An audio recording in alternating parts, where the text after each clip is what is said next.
एक खास किस्म की खामोशी सिर्फ फजर के वक्त एयरपोर्ट पर ही मिलती है, जब आपका कोई प्यारा आपसे दूर जा रहा हो, अल्लाह की तरफ।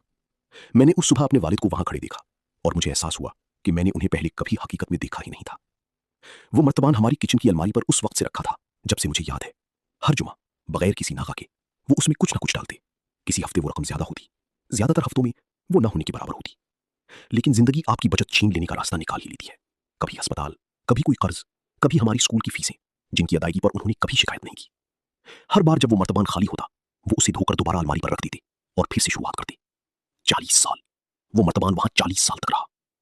उस डिपार्चर हॉल रुखसतगाह में खड़ी होकर मैंने इर्द गिर्द देखा और मुझे नजर आया कि वहां मौजूद हर शख्स अपने साथ अपने 40 साल लिए खड़ा है। अपना मर्तबान, अपनी इंतजार, महरूमी और नई सिरे से आगाज करने की अपनी कहानी।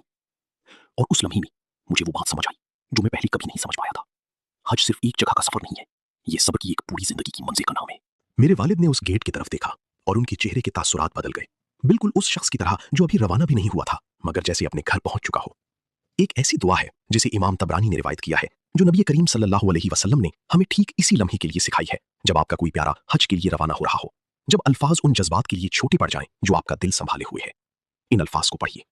ज़व्वदकल्लाहु तक़वा, अल्लाह ताला तक़वा को यानी अपनी याद और खशियत को इस सफर में आपका बेहतरीन ज़ादे राह बना दे। ववज्जहका फिल खैर, वो आपका रुख और आपका हर कदम खैर व भलाई की तरफ मोड़ दे। वकफ़ाकल हम्मा, और वो आपकी तमाम परेशानियों और फिक्रों के लिए काफ़ी हो जाए। और वो ज़ात खुद आपकी हर फिक्र, हर डर और हर उस लम्हे के लिए काफ़ी हो जाए जब आप वहां खुद को अकेला महसूस करें। 3 सतरें, 14 अल्फाज, और न जाने कैसे इनमें वो सब कुछ समा गया है जो एक दिल कभी कहना चाह सकता है। मेरे वालिद उस गेट की तरफ बिल्कुल पानी की रवानी की तरह बढ़े, खामोशी से, यकीन के साथ, बगैर किसी हिचकिचाहट के। उन्होंने इन चंद कदमों के लिए 40 साल इंतजार किया था, और वो ये कदम एक ऐसे शख्स की तरह उठा रहे थे जो मुकम्मल सुकून में हो। मेरा दिल चाहा कि मैं उन्हें पुकारूं। मैं कुछ ऐसा कहना चाहता था जो 40 साल की कुर्बानियों का हक अदा कर सके, लेकिन उसके लिए कोई अल्फाज बने ही नहीं। वहां सिर्फ दुआ ही काम आती है। और उस सुबह बादलों के ऊपर कहीं मुझे यकीन है कि अल्लाह ने उस दुआ का एक एक लफ्ज सुन लिया था।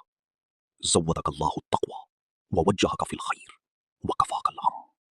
अल्लाह आपको तक़वा का ज़ादे राह दे, आपका रुख खैर की तरफ मोड़ दे और आपकी हर परेशानी के लिए काफी हो जाए। अल्लाह ताला तक़वा को आपका ज़ादे राह बना दे, आपकी रहनुमाई खैर की तरफ फरमाए और हर परेशानी में आपके लिए काफी हो जाए। रवाहु तबरानी। अगर आपका कोई प्यारा हज पर जा रहा है तो उन पर ये दुआ पढ़ें। इसे ठीक से ठहर ठहर कर कहें, अपनी दिल की पूरी गहराई से कहें।